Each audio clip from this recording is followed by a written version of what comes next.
I'm Damien Fowler. And I'm Eileen Liffering. And welcome to this edition of The Current Podcast. The Current is your deep dive into the future of TV, media, and data-driven marketing, all explained in plain English. We talk to the biggest names in digital marketing. And in this episode, we talk to Angela Zepeda, Chief Marketing Officer at Hyundai Motor America. Angela shattered the glass ceiling when she became Hyundai's first female CMO, joining a few months before the pandemic hit. It's been a tough few years for the auto category with rising inflation and supply chain issues. Meanwhile, Hyundai is positioning itself at the forefront of the EV revolution as the car industry prepares itself for a future when the internal combustion engine is no more. But let's find out more about this automaker and whether or not we're even pronouncing it correctly. Angela, let's set the record straight. What's the correct pronunciation of the car maker you work for? Well, it's such a good question because technically we say it wrong here in the United States. I think our South Korean counterparts, I think they got tired of us just saying it incorrectly. So they always tell us, just say Hyundai like Sunday. So that's what we say. But I think technically the correct pronunciation is Hyundai. But I think however way you say it, if you remember it, I think we're happy about that. For the purposes of this podcast, maybe we'll just stick to Hyundai, just to keep it clear. So, we recently saw the latest earnings news, and I believe congratulations are in order. Hyundai set an all-time retail sales record in Q3. How are you doing this? How is Hyundai continuing to win in such a challenging marketplace? Well, it's a loaded question, and we feel lucky. But there's a lot of things that take place behind the scenes. It's been challenging for all automakers. There's a lot of things that happen.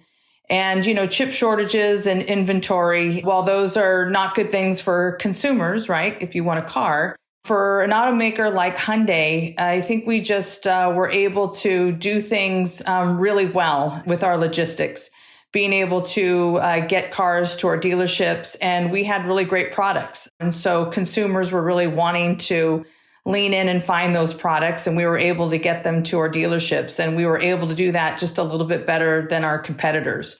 So that allowed us to actually gain some market share. And that's really good for a challenger brand. Yeah, and I mean, among all the supply chain issues, inflation, there's been also a huge shift towards electronic vehicles, or EVs for short. Mm-hmm. And you have the new iconic 6 model, recently touted as one of the most aerodynamic, energy-efficient EVs in the industry. What is basically ushering in this change for Hyundai, and how are you going about it?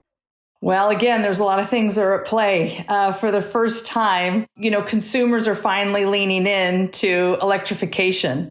And one of the things that's happening is, the vehicles are really getting a lot better. When they first came out, you might have to give up a lot when it came to saying yes to an electrified car. It was smaller. It might be very decontented. People were very worried about how far it would go. The infrastructure was definitely a huge problem. And then this car company called Tesla came into play, and it really broke open what it meant to be to have a car that was electrified. And we have a lot of admiration for Tesla because Elon Musk did what nobody thought could happen, which was to have a high performance luxury vehicle that had range and fast charging and everything that no one thought could happen. And so where Hyundai's come into play is that we're bringing vehicles that are very close to what Tesla's offering, but for a far less price point. And I think that's where the market is going. And so along the way now, a couple other things are happening.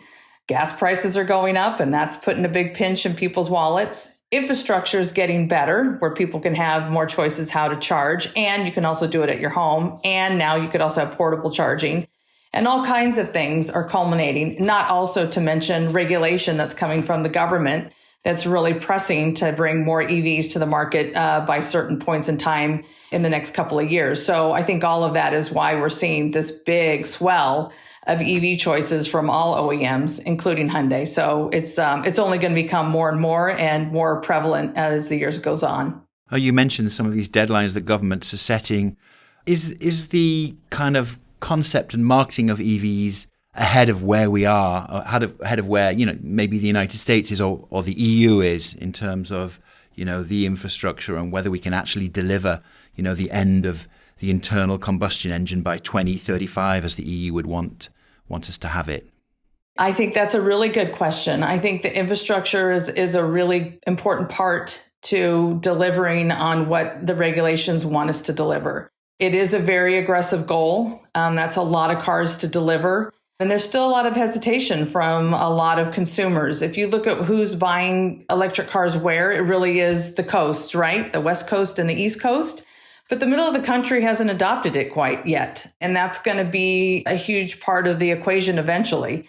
California is one of the most aggressive states, probably the most aggressive. But even our grid has a lot of question marks. Even over the summer where we had some of our hottest days where we tipped almost to like 110 degrees, we all got a text message from our governor saying, if you have an electric car, maybe don't plug it in between these hours, which was then, of course, giving giving our grid a little bit of relaxation because we were really pressing it a little much. And I thought, even to myself, I wonder what this means for the future if we all have EVs that we need to charge. So I think it's a big question. I think there's a lot of people who are working on that solution, because that will be part of what we need to do if everybody has an electric car and we all need to plug them in every day. These are all the things that we're almost building the plane, as they so to speak, as we're also driving it or flying it. And I think all these things will come together simultaneously. What's so fascinating about this to me is that it seems like a lot of the impetus and energy is coming from the auto industry rather than government. It's like government is reacting to what you are doing to the car industry's impulse to change. Is that accurate, would you say? I don't know. I think it's kind of maybe coming from both angles. I mean, this is probably one of the most revolutionary times in the car industry. I don't know if we've seen this much innovation happening all together in a long, long time. I mean, a car is a car is a car. I mean, to change from a combustible engine to something like an electrified platform is pretty revolutionary. I think there's just a big concern overall about climate change and who's responsible for that. I think the auto industry has leaned in heavily to be a big solution to helping climate change. And by the way, just not the cars themselves when they drive day to day, but the manufacturing process behind the scenes. I mean, all of us are huge contributors to that. And so I think that's where a lot of that's coming from. But the innovation doesn't stop with electrification, or at least it doesn't for companies like Hyundai. I mean, we have other technologies as well. Hydrogen is one of them.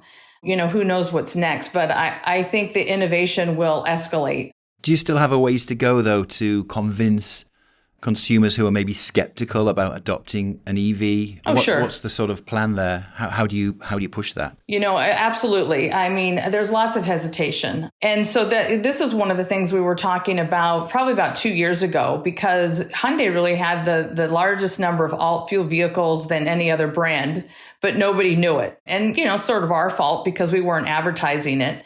But it was because they weren't our largest volume vehicles. Our largest volume vehicles were really our ICE vehicles or our combustible vehicles, and that's where we were spending all of our money. In certain regions where we had CAFE and ZEV requirements, those are our long-term emission requirements by state, that's where we were spending money to talk about those vehicles. And so it was kind of a secret that we had all of these different technologies. We have plug-in hybrid, we have hydrogen in our Nexo. We have a lot of alternative vehicles, but we just didn't chat about them. And so we started to talk about that at the beginning of 2020, getting ready for our Ioniq platform. And one of the things we leaned into really heavily was the plug-in hybrid, because we thought brands like Toyota really owned hybrid. How would I talk about hybrid when Toyota kind of owns hybrid with Prius? But plug-in is one of those kind of crossover technologies where you can have all the benefit of battery, but you don't have to go all the way. And actually, our plug-in hybrids and our SUVs have been an absolute winner. In fact, we can't make enough of them. And that's one thing that we're trying to talk to consumers about is like, there's actually these hybrid other technologies that can ease people into these technologies that get them comfortable. And it's actually been a big success. So I think that's one way we're helping to educate people to what's available to them. You don't have to go all the way into electric, There's other things in between. And I think that's been an effective strategy, and people seem to really like it. Yeah, and when it comes to that advertising strategy specifically, how does Hyundai, I guess, strike the delicate balance between perhaps like more emotional, buying into a lifestyle type messaging versus obviously important like feature benefits? Yeah, it's been really interesting for us. We started a strategy about 2 years ago where we started to be much more specific about what we talked about at tier 1 or our national advertising, and what we talked about at tier 2, which is the advertising we do with our dealer associations. So we're doing a lot more emotional or branded advertising at tier 1, where we have these emotional stories, which we talk about electric cars and what it sort of means to your lifestyle. But then we also have an opportunity to talk about the features and benefits starting at tier 2. But, we also talk about it all the way into in-market video, display, social, and all kinds of places where we get to go deeper into that education. It's really the benefit, I think, of having the kind of budgets we do. But yeah, the electric cars really are a benefit that they do provide a halo for the brand. Speaking about different tiers and reaching audiences, you recently shared during the Ad Week Brand Week Miami event that Hyundai will not be advertising in the Super Bowl for the third year in a row. Can you share a little bit more about your strategy there and just, I guess, why not? Yeah, it's been an interesting one. So, historically, Hyundai has always been in the Super Bowl. For 10 plus years, we were in the Super Bowl. And I really was worried, to be honest, because I didn't want to be left out of that conversation, because we were launching our Ioniq 5. It was our first one on this new electrified platform. So the brief I gave our agency was how to win the Super Bowl without being in the Super Bowl. And so they came back with a great strategy, and that was we bought 60-second spots in the AFC and NFC championships game, which thankfully had just almost the same ratings as Super Bowl. And they did a Super Bowl worthy spot with Jason Bateman. It was called History of Evolution, which is basically we've come a long way since the beginning of the first EVs to the Ioniq 5. And it ran in the AFC and NFC championship games. And we did a pregame, and it ran all around the Super Bowl, but technically not in the Super Bowl. But consumers thought it was a Super Bowl spot. And so we won things like YouTube's Ad Blitz and things like that. I mean, we did get a lot of buzz for it, and it was really a great strategy, almost too good, because that's the strategy we've been told we're going to do again this year. I'll just be quite honest. I don't know. I would say Super Bowl is always on the table for me. Great. Yeah. Are there any other channels you are experimenting with? Yeah, there's a couple. During COVID, as people were driving more and taking road trips, we actually went pretty heavily in out of home, which we hadn't done in a while, which I'm kind of a fan of. I mean, it allows us to show beautiful shots of the car in Southern California. So we've kept that going. That was one that we brought back. I personally like seeing it back. The other one that we took off our buy was cinema, of course, because no one was going to cinema. We're bringing that back this year. Hopefully people will start going back to the movies. But one that's really been unexpected for us is we've done a big audio play. And I know that sounds strange for a car company, because usually you'd want to show the car, right? But it's, younger audiences aren't watching broadcast and video like maybe our older audiences were or are. But they are very interested in music, and they're very interested in podcasts, and they're very interested in influencers who they listen to. And so we've leaned into a couple of partners, Spotify, iHeart, and it's been really interesting.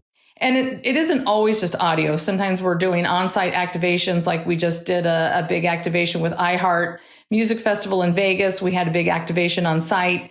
So we'll continue to lean into that and continue to learn. And that one's been one of the biggest surprises, I think, is how well audio has done for us with Hyundai. Speaking of audiences, Angela, do you have a sense of who's buying Hyundai? I mean, I do know that the key best-selling SUV is the Tucson, and that's central to the brand. Could you talk a little bit about audiences and that car and that SUV? Yes. So we're actually a brand that's evolving. So back in the day, when we first came to this country 36 years ago, we had a bunch of people who were buying that car. You remember that car? Some people do. And so we were very sedan heavy. So that was our Elantra, our Accent, our Sonata. And, those cars are very good at bringing back those same buyers. But that buyer today is like my age. I hate to say it, a little more middle-aged. And that's fine. And we love those customers and we want them to continue to buy those cars. But they're a little safer, right? They're a little safer customer. Who we're really attracting, though, today for our newer vehicles is a younger audience. And what's interesting to us with this younger audience, this newer audience, is A, they don't know the Hyundai of the past, which is great. 2, they're a little more technologically savvy. And 3, they're really leaning into innovation. And they are really loving electrification. And it's been great for us. So we're finding that millennials love the Tucson. Young families love Tucson. They also love Santa Fe and Palisade. And we've also expanded very heavily into multicultural. We've also done a lot better, I think, bringing a lot more females into our brand, which we didn't do a very good job of doing that in the past. So I think that's just the new way forward for Hyundai. Younger audiences, a lot more technologically savvy. And this is really where we're seeing the brand moving forward. It also feels like Hyundai is everywhere lately as far as partnerships go. You're partnering with Disney for their 100th anniversary celebration, and Korean pop sensation BTS on sustainability, Jason Bateman again. Tell us a little bit more about, I guess, this brand philosophy and how you choose your moments where you really show up and who to partner with. I think the strategy before I became CMO was, showing up with pop culture moments. But I think we've really changed that a little bit. We've changed the philosophy or the strategy to be more about fewer, bigger, better. And we've really stuck to that with a couple of key partners that I think really align to our values as a brand. Disney is one of those. We love Disney as a family brand. We love what they bring to us as a partner because they don't take what's off the shelf and say, hey, Hyundai, do you like this package? No. I don't want to buy what they would bring anybody else. We give them a brief, as we would do other partners, but they've just done a better job at coming back and saying, here, this is what we would creatively might do with you. What do you think? And we started collaborating. And we first did a partnership with them when we launched our Tucson about 2 years ago with the Question Everything campaign. And they really leaned into that idea. And they said, hey, what if we actually took our Disney IP like Marvel and we put Loki in a Tucson with this idea of questioning everything. And they've never done that before. They've never broken that fourth wall and put a Marvel character in a Hyundai or any kind of vehicle. And I didn't even know Loki could drive necessarily. I mean, fans went nuts.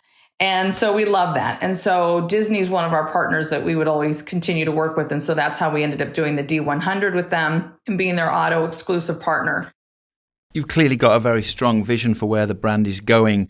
I'm just wanted to ask you a little bit about your own background, which is largely rooted in advertising agencies, and I know that you work directly on the Hyundai business at InOcean. How did these experiences shape your approach now as Hyundai's CMO? Yeah, I do have an interesting background. I did have an all advertising career, a long one. And I'd been running agencies always on the West Coast and had started in the auto side for a long time. And then, eventually started pitching lots of businesses in the advertising space and ended up working on a variety of different businesses. At one point, I, probably worked on every single major industrial sector out there, financial, telecom, CPG, so on and so forth. And that wide breadth of experience was really terrific for me. At one point, I went back to school to get my MBA. They thought I was a little crazy for doing that because I was an agency person. But I think that discipline of getting that MBA was really important because all of my clients all had graduate degrees. And I had realized that what was happening was we were just coming up with creative ideas, but they weren't really solving business problems. And that was one of the biggest, I think, aha moments for me in my own career was that this was a big hallmark for agencies to change their mindset, that we just couldn't come up with great creative ideas. They really had to start solving business problems. And then shortly after that, I ended up working again for a boss of mine who I loved, and he had gone to InOcean. He had brought me there to help them actually build the non-automotive side of InOcean, which basically was built for Hyundai. The person who was running the Hyundai account, who'd been there for a long time, took another opportunity, and I was asked to start to run the Hyundai account, which I said I'd do gladly. And within about a year and a half after that, our CMO client had taken another opportunity, which I thought he was crazy because I thought the Hyundai account was on the cusp of greatness because we were just about ready to get the Palisade, which I knew was then the beginning of Hyundai really taking off as a brand. And I was asked by our CEO, Jose Munoz, if I wanted to come over and be the CMO of Hyundai, which I actually was very surprised. I actually almost fell out of my chair that day. And the reason was because I thought I might be the COO at Enotion or some senior C-suite title, but there were no women in the C-suite for a South Korean company. But then Jose said to me, Angela, that's true, but today's the day that we're going to break that. And so I was the first woman to the C-suite, but I'm no longer the only woman. There's now others, which is really great. First of all, congratulations for breaking that glass ceiling there. Thank you. And also you took on the CMO role 6 months before the global pandemic shut everything down. Yes. A great timing, right? But what has been like your biggest learning during that time? And I guess how has your brand strategy maybe shifted as a result? Oh, well, let's start with the strategy. The strategy changed pretty dramatically. And we did this in concert with Jose, our CEO, because he was new and he had big ambitions for Hyundai. I mean, the thing he said to us at the very beginning was, I think what we lack as a company is confidence. And I always love that he said that. He's like, we have all the potential, but I think we lack confidence. And so as an executive team, we just started working together of what we needed to do to really take our company to the next level. And then, it was about product. We didn't have the right product in the pipeline. Like I said, we stayed too long in the sedan business. It's true. We did finally get the product line up right in that fall of 2019. And so what was happening previously was that we were kind of just trying to get people to come in for a test drive, giving them gift cards or whatever kind of low funnel tactic we could think of to just get them into a dealership, to kind of get them into a test drive and hopefully sell them a vehicle, maybe on a deal. But that was the Hyundai of the past. So the way forward was really about building the brand, focusing on what we call a core model strategy, focusing on those vehicles that are our volume and profit leaders for the company, and really setting then the strategy of what was the role of our tier one national advertising, which is building the brand, right? More emotional storytelling advertising, and letting our other channels do the hard work of telling more of the features and the benefits. And then I think part of the pandemic, every day something was happening. I mean, every day we woke up and it was like, are you kidding me? Now this is happening. But I think the thing we did was, don't let a macro trend or a macro situation steer you away from the longer strategy, because you could get very distracted by that. You really had to think about the long-term goal.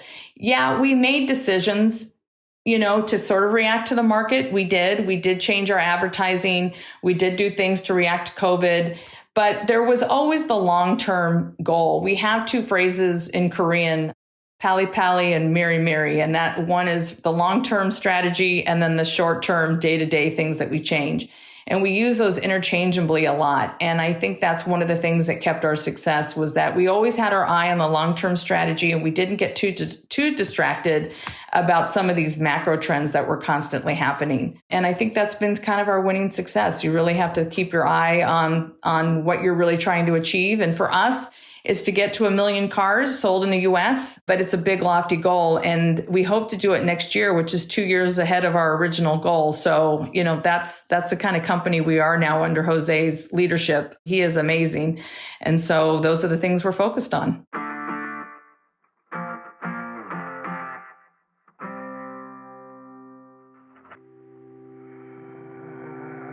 And that's it for the current. Stay tuned because next week we'll have Erin North, Chief Marketing Officer at Mint Mobile, who joins us to talk about the Ryan Reynolds' own direct-to-consumer carrier brand.